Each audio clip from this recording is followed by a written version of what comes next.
¿Qué tal? En esta presentación vamos a retomar los conceptos que corresponden a los factores fisiográficos que generan el escurrimiento en una cuenca hidrográfica.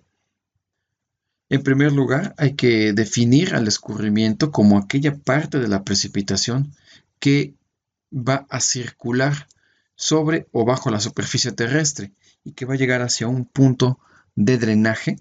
que comúnmente puede ser una corriente, y será conducido hacia un punto de salida de una cuenca o de un área de aportación.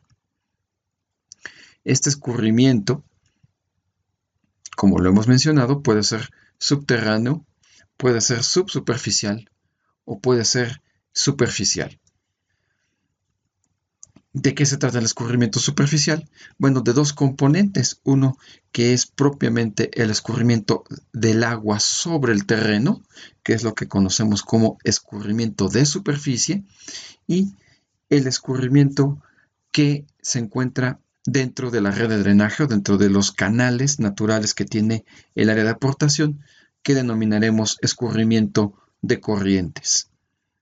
Este escurrimiento primordialmente va a depender de dos elementos muy importantes, que son los elementos de tipo fisiográfico, las características del área de aportación, y por otro lado, las características climatológicas que vamos a ver más adelante. En este momento vamos a analizar qué pasa con las características fisiográficas, las características de morfología de una cuenca o de un área de aportación. Cuenca es aquella porción de la superficie terrestre que permite que el escurrimiento que cae dentro de esta superficie se concentre hacia adentro de la misma y busque un mismo punto de salida. Hay que tener en cuenta que dependiendo del tipo de escurrimiento que se va a estudiar para la cuenca, podemos tener una cuenca hidrográfica o denominar una cuenca hidrográfica cuando solo vamos a analizar el escurrimiento superficial. Pero si además del escurrimiento superficial vamos a incluir al escurrimiento subterráneo, entonces la cuenca puede denominarse una cuenca hidrológica. Para poder definir esta área de la cuenca, tendremos que partir de trazar una línea imaginaria que va a unir los puntos de mayor elevación en el terreno y que se denomina parteaguas. Nosotros así podemos entonces tener una superficie que en este caso, bueno, está representada por un modelo digital a partir de un sistema de información geográfica. Una vez que nosotros hemos definido el punto de estudio,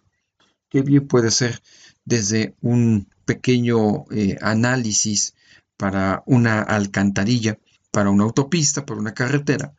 hasta el área de aportación de una presa de almacenamiento, nosotros tendremos que hacerlo precisamente a partir de ese punto de interés. Así pues, nosotros podremos identificar todas las corrientes, todos estos canales que se van a interconectar entre sí para alcanzar ese punto de salida o ese punto de interés que nosotros deseamos analizar. Aquí tenemos otra perspectiva precisamente de ese punto y cómo pues podríamos incluso tratar de visualizarlo físicamente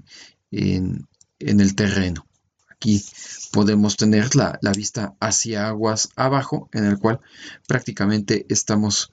posicionando la vista de esta representación en 3 dimensiones, justo en la parte más alta que correspondería a esta área de estudio.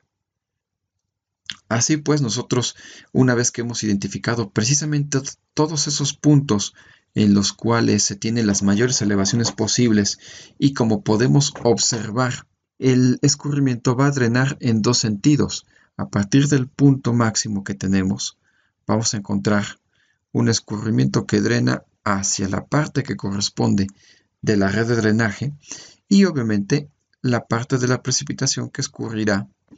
hacia fuera de esta área de aportación y que ya no incide en la formación de escurrimiento superficial para la cuenca que nosotros estamos analizando. Algo similar es lo que nosotros podríamos ver ya de manera real en el terreno, si nosotros decidiéramos que este punto que nosotros estamos observando en la imagen correspondiera a el punto de interés, donde yo, por ejemplo, pretendo construir alguna obra de captación y en la cual precisamente hacia aguas arriba yo podría observar cuál sería la posición de esos puntos de mayor elevación que permitirían el escurrimiento que aporta a la cuenca en estudio. Para realizar el trazo del parteaguas hay que tomar en cuenta 4 recomendaciones muy importantes para que sea adecuada la delimitación de una área de aportación. En primer lugar, recordar que las curvas de nivel deben ser cortadas de forma ortogonal, tratando de cubrir siempre los puntos de mayor nivel topográfico, tal como lo muestra el dibujo de la topografía. Importante destacar que a partir del punto de estudio, del punto de salida de la cuenca, cuando vamos trazando hacia las partes más altas, las curvas van a ser cortadas por esta parteaguas en la parte convexa de la misma curva. También hay que recordar que solamente se puede tocar o cortar la línea del parteaguas una sola vez la curva de nivel. No puedo tener ese trazo consecutivo en la misma curva, puesto que eso significa que mi trazo es erróneo. Una vez que hemos llegado a la parte más alta y que empezamos a retornar para poder cerrar el polígono de la cuenca, debemos tomar en cuenta que el parteaguas que estamos trazando entonces tendrá que ir cortando a las curvas de nivel por su parte cóncava. Además, de igual manera, como ya lo mencionamos, que no podemos cortar la misma curva 2 veces en el mismo sentido, entonces también debemos tener en cuenta que no se debe cortar ningún arroyo, ningún río que esté señalado en la carta topográfica, ya sea hacia adentro o hacia afuera del parteaguas, puesto que obviamente estaríamos recortando la red de drenaje que nosotros tenemos como fuente de captación.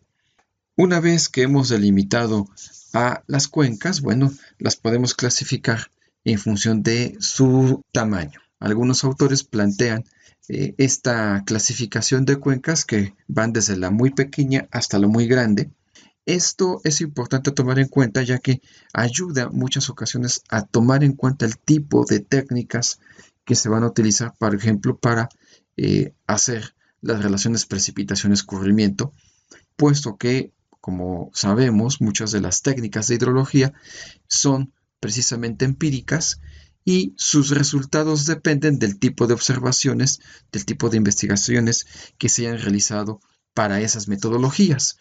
Entonces, por ejemplo, podemos tener algunos métodos de relaciones precipitación-escurrimiento que solo funcionan para cuencas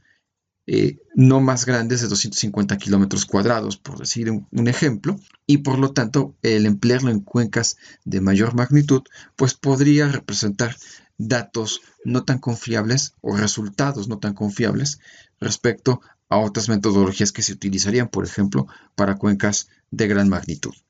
Otra forma de clasificar a las cuencas puede hacerse considerando el tipo de escurrimiento que forma su red de drenaje.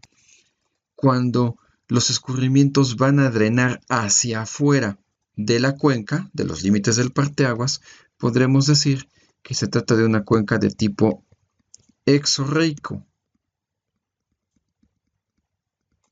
Cuando el escurrimiento superficial drena hacia adentro, y esto generalmente es lo que forma precisamente el almacenamiento en los lagos, tendremos una cuenca de tipo endorreico.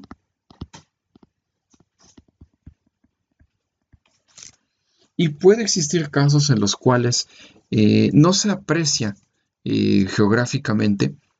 cartográficamente, el punto de salida de la cuenca o el punto donde se puede almacenar el escurrimiento. En estos casos, que comúnmente corresponden a corrientes de tipo efímero, es a lo que se denominan cuencas arreicas. Es decir, no tienen un punto de salida definido.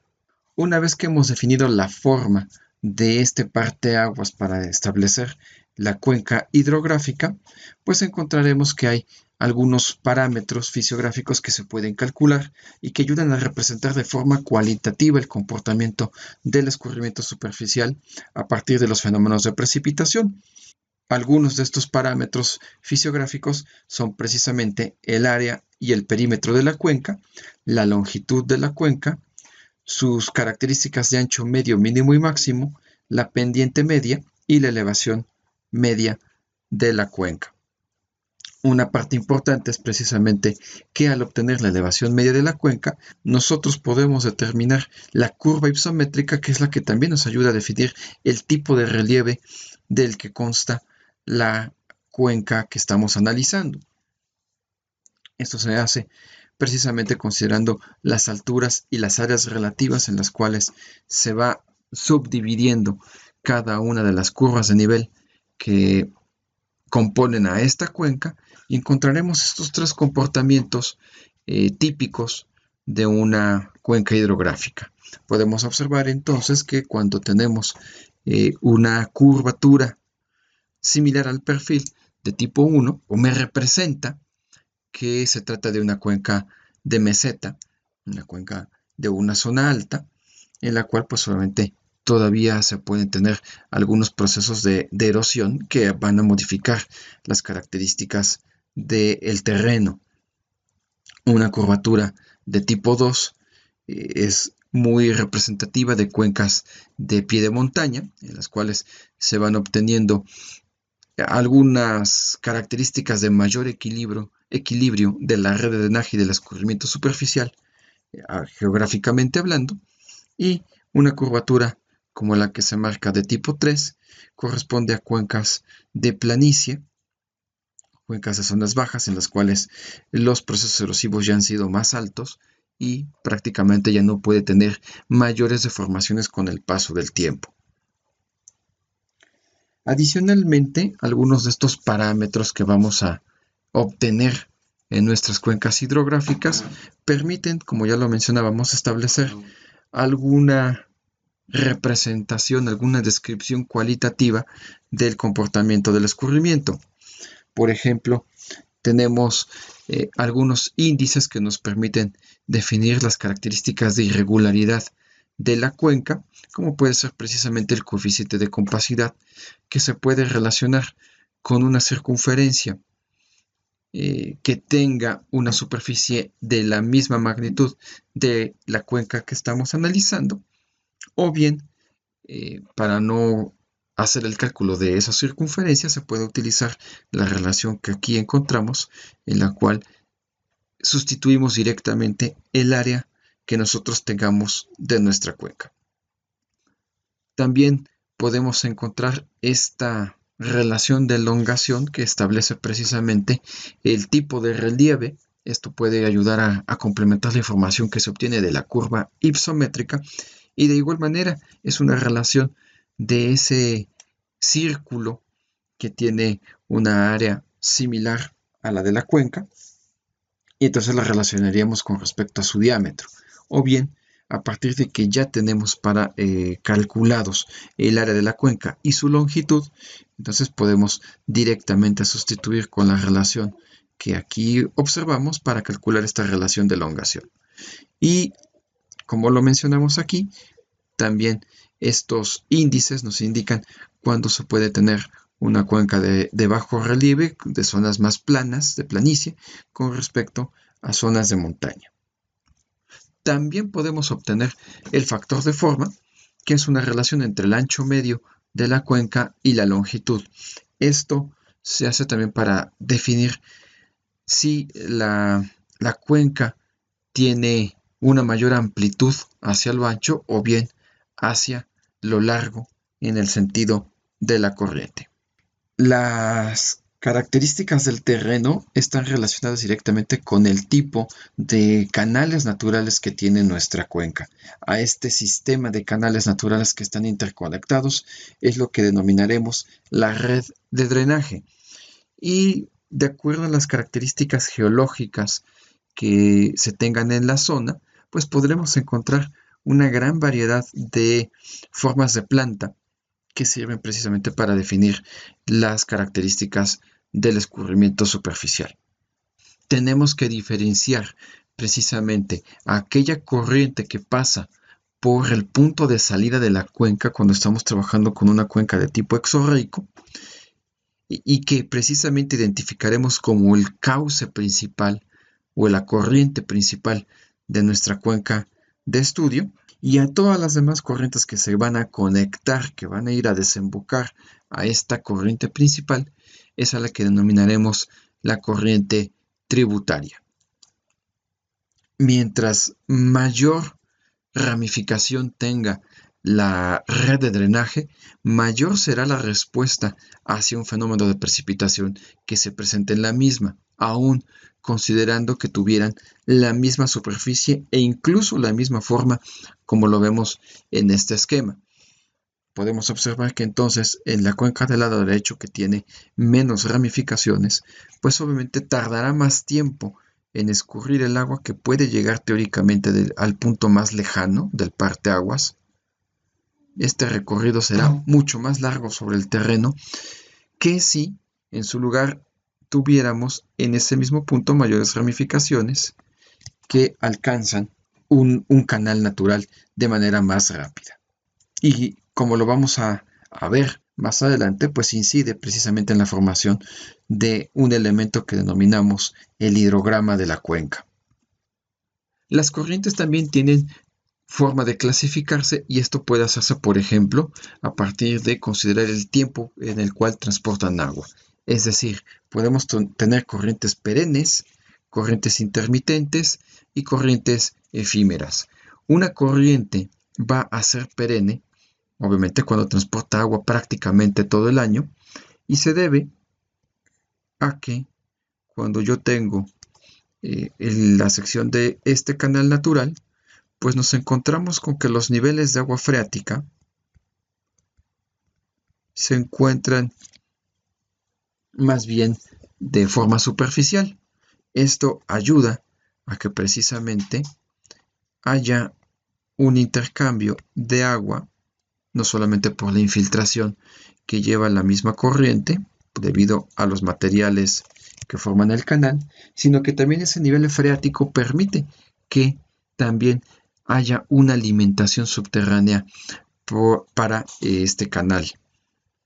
Lógicamente, cuando se presentan las temporadas de lluvias, el escurrimiento sobre el terreno va a ayudar a incrementar el nivel en la corriente. Sin embargo, en cuanto estas lluvias cesan, el mismo nivel freático permite que se mantengan los tirantes en el cauce. Por eso las corrientes transportan agua todo el año. En el caso de las corrientes de tipo intermitente, estas dependen básicamente de la temporada de lluvias, y esto se debe a que los niveles de agua freática se encuentran por debajo de la sección del canal. En cuanto se presentan las precipitaciones, obviamente el agua se infiltra, genera escurrimiento subterráneo y permite que el nivel de agua freática se incremente. Esto entonces ayuda a mantener, a alimentar al cauce. Obviamente también tenemos incorporación de agua por el escurrimiento de superficie, pero en cuanto termine la temporada de precipitaciones, este nivel de aguas freáticas paulatinamente descenderá a su nivel normal, y entonces el canal dejará de transportar agua hasta la siguiente temporada de lluvias o hasta el siguiente ciclo de lluvias. Mientras que las corrientes de tipo efímero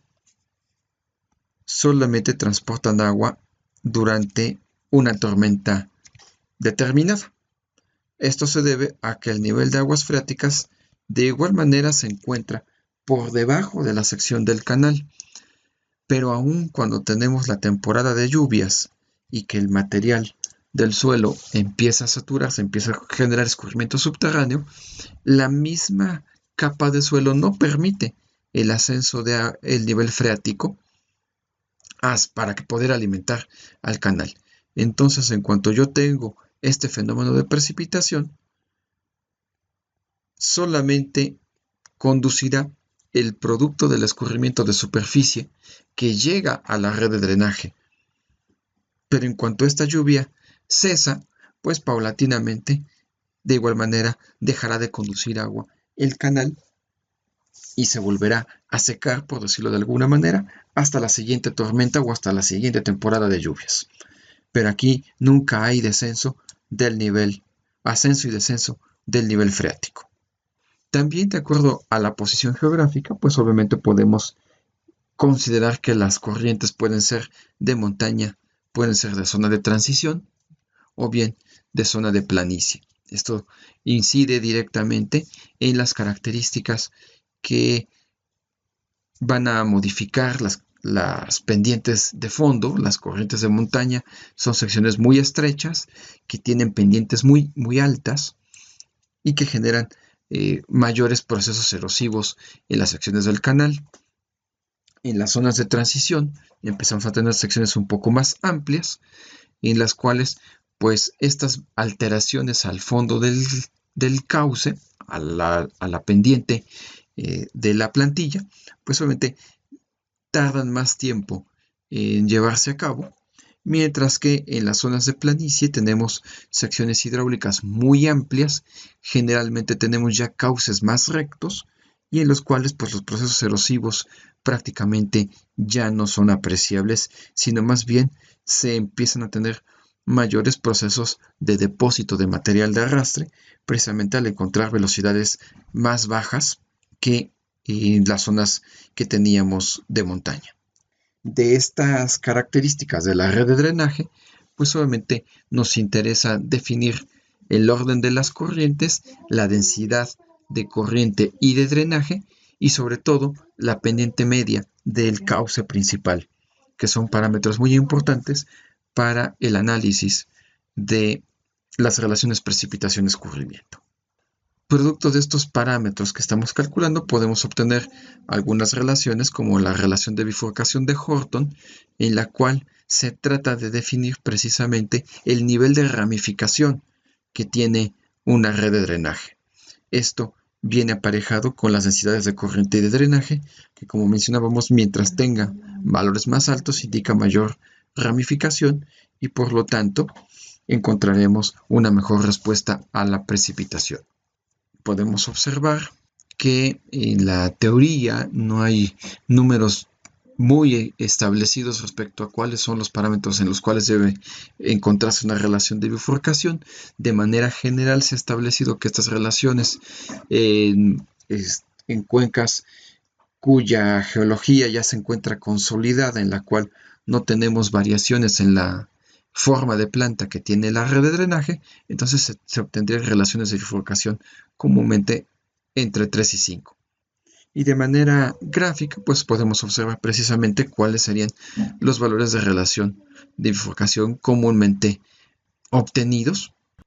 Otra relación que es importante tomar en cuenta, puesto que esto nos va a ayudar a definir si un cauce es recto o no, es el coeficiente de sinuosidad. Este coeficiente de sinuosidad se obtiene dividiendo la longitud del cauce principal contra una línea de tendencia que va a unir al nacimiento con la desembocadura del cauce principal. Y de manera muy general se establece que cuando este coeficiente de sinuosidad es menor o igual a 1.25, significa que tenemos un cauce con alineamiento recto, que no tiene tantos cambios de dirección en su forma de planta. De ello viene precisamente definir las características de los modelos de cauce que podemos encontrar de manera muy general en las redes de drenaje. Por ejemplo, podremos tener canales trenzados en los cuales se tienen varios canales que se intersectan entre sí y que en muchas de las ocasiones también se pueden definir a través de las islas intermedias que se pueden apreciar. Generalmente son canales de poca profundidad, de gran sección hidráulica y que tienen materiales de fondo bien graduados. También tenemos cauces con meandros en los cuales la variación o los cambios de dirección que se tienen son bastante apreciables y en los cuales, como tenemos en este ejemplo, podemos apreciar esta línea de guiones que corresponde a la línea de tendencia que se utilizaría para estimar el coeficiente de sinuosidad. Y entonces también encontraremos los cauces rectos que, como mencionábamos, obtienen coeficientes de sinuosidad menores o iguales a 1.25 y en este tipo de cauces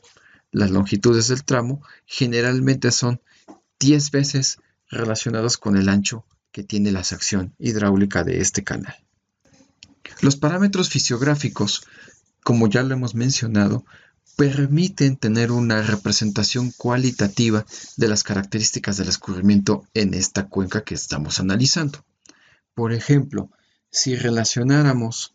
las áreas de cuenca a partir de diversas observaciones con respecto a los gastos medio o máximo que se tienen en los puntos de salida, esto se puede hacer, por ejemplo, en una cuenca de tipo aforado,